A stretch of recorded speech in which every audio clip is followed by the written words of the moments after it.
подпредседателя, почитувана македонска јавност, премиера на Република Македонија, трае четврти ден расправата за разрешување на министерот за здравство.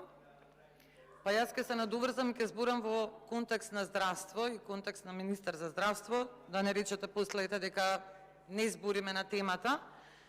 Меѓутоа, мојот осврт ќе биде повеќе насочен кон менталното здравство, односно кон менталната здравствена состојба на македонската нација во изминативе 6-та година веќе. Зошто се добрзувам на 6 години? Бидејќи очигледно и покрај тоа што се менуваат министрите, оваа влада има една стратегија, значи не се менува стратегијата. Неколку пати ги менувате постојано министрите, како рециклирана влада добиваме, не добиваме свежа некоја влада, затоа што истите правци ги терате, немате никаква промена во она што сте си го зацртале, но тоа што сте го зацртале навистина не е добро, бидејќи се рефлектира многу лошо по граѓаните на Република Македонија.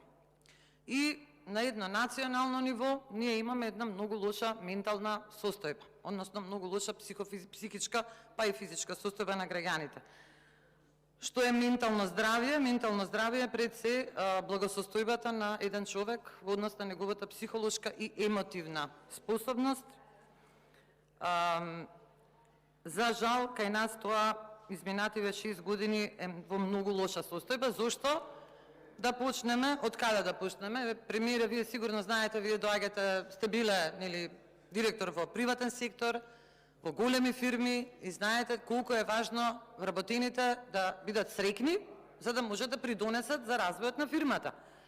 Истото е и со општеството. Значи, луѓето треба да бидат среќни, да бидат задоволни, да живеат во благосостојба, за да можат да бидат продуктивни. Сега и вие како човек што доаѓате од приватниот сектор, знаете колку се важни тие работи. Што мислите, дали е така во Република Македонија? Не е така, за жал. Имаме навистина поразителни податоци. Статистички, ова е чиста статистика, ова не е нешто што е измислено. Статистички, ние изминативе години гледаме дека Македонија е на дното на Европа по среќа. Луѓето не се среќни, ние сме најнесреќната држава во Европа. Ако се гледа во однос на психичката состојба, имаме страшно зголемен број на депресивни луѓе во државата.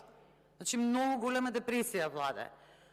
Уште пострашно е што таа депресија се рефлектира многу кај младите, па имаме една група на луѓе, особено од 25 до 45 години, кои што проектираат една страшна депримираност, демотивираност, незаинтересираност за околината околу себе, незаинтересираност за општеството. Со самото тоа, знаете, повторно ќе кажем, премиере, несреќни луѓе, несреќно општество, исто како што во несреќни луѓе не може да направат среќна и продуктивна фирма.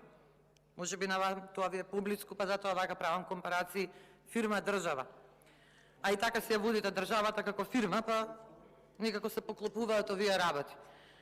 Како да бидат луѓето среќни кога од градинка, кога ќе влезат децата, веќе се соочуваат со проблеми? Изборам наназад, повторно ќе кажам, 6 години. Штрајкуваа негователки, се штрајкуваше во градинките, децата не беа згрижани како што треба, тргни, застани. Помина тоа.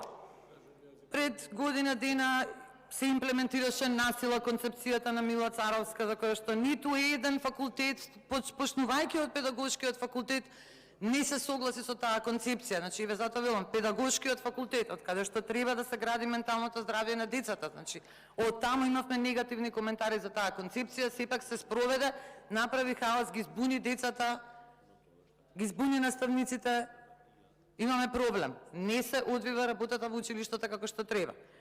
Една година, 2 години скоро со ковидов не се средивме. Нит платформата на Мила проработе, ништо не проработе, се снаоѓаа наставниците. Сето тоа е психички притисок, значи многу голем психички притисок. Откако заврши ковидот, почнаа бомбите. Една година не може да се справи Оливер Спасовски со бомбите, повторно психолошки притисок врз децата. На факултетите хаос. Немаат учебници, не знаат што да учат. Значи, сето тоа кај младите веќе има тотална апатија, тотално отсуство за интересираност, масовно отпишување од факултети доживеавме во изминатава година, се откажуваат децата, не се заинтересирани, не сакаат да работат во државни институции. Што покажува тоа? Една апатија, општествена неодговорност. Таа општествена неодговорност влече корени од апатијата и од депресијата која што се случува. Како да не бидат депресивни луѓето и како да бидат ментално здрави кога не дишаме чист воздух? Средствата за животна средина намалени, програмата Зелен развој исчезна, не знам дуи се во која боја ќе се офарба, ма владава на шарена многу личи, а знаеме шарената како заврши, катастрофално, така да ни ова со боите ни ве во ред. 0 денари за аерозагадување. Никаква заинтересираност во однос на загадувањето, на аерозагадувањето на животната средина. Валка на цела држава не ве интересира што се случува. Дали се увезува ѓубрето, дали не се увезува, не знаеме, но ние се гушиме.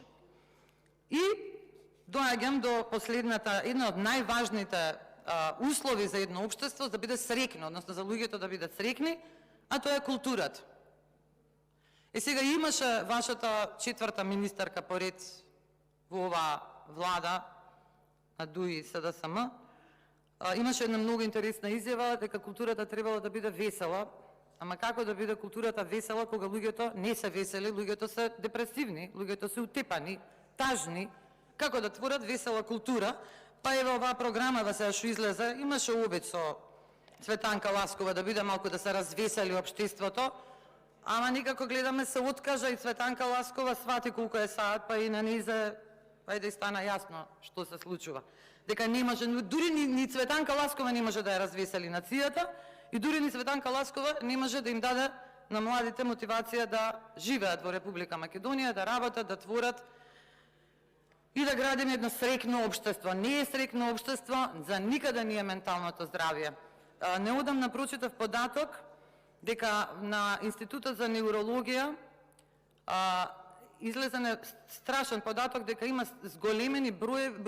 ужасно зголемен број на мозочни удари кај популацијата помеѓу 35 и 45 години. Знаете што значи тоа? Дека ние немаме здрав слој во општеството на луѓе? Немаме. Значи, не сакам да навлегувам во здравството, многу се збореше за тоа овие 4 дена.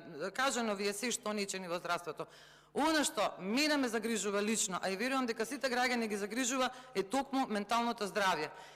Погледнете ги анкетите што ги вршат различни телевизии на плоштадите кога прашуваат луѓе. Возрастните пензионерите се туфкаат, а оние што се средна генерација и младите се гадат од државата, вака прават. Не, ништо од ова не чини. Нема доверба во ништо, не веруваат на никој. Знаете ли каква психофизичка состојба е тоа? Тоа е многу лошо. Значи, ние немаме ниту еден здрав човек во државата во однос на ментално здравје. Дополнително на сето тоа, вие постојано правите негативна селекција. Носите луѓе кои што не знаат ни тие зошто се таму. Сега менувате министр за здравство, министрите за правда ги сведовте на промена исто како министрите за култура. Секој летенце ново министерче. Ова ми е веќе втор пат да ја кажувам оваа фраза, затоа што веќе важи за второ министерство. Значи во Министерство за правда истото се случува. Постојано, и зошто велам дека е така? Затоа што ниту еден министер, ќе дојде нов министер, ништо ново не се случува. Само оди надоле работата, што значи дека се следат вака една траекторија поставена од оваа влада на ДУИ и на СДСМ, која што само оди надоле. Јас со цела почит на колегите од Алијанса на албанците, но навистина не знам зошто се приклучувате кон нешто што оди надоле, колеги. Ова е траекторија надолна. Немаме здрава нација, немаме здрави млади кои што ќе придонесат во државата. Немаме ништо здраво, ништо здраво. Се пошта да трули. Најдепресивна држава во Европа. Најголем број на самоубиства имаме во изминативе неколку месеци. Дали гледате колку масовно млади луѓе гинат? Да не збориме за иселувањето, да не збориме дека нема веќе ни деца во училиштата. Ги знаете податоците, да не збориме со бројки. Ако е за тоа да заклучам, се менува министар за здравство, но додека не се смени вашиот ментален склоп, ништо нема да направиме на државата. Пак имаме болна, депресивна. Има збор Златко Пенков.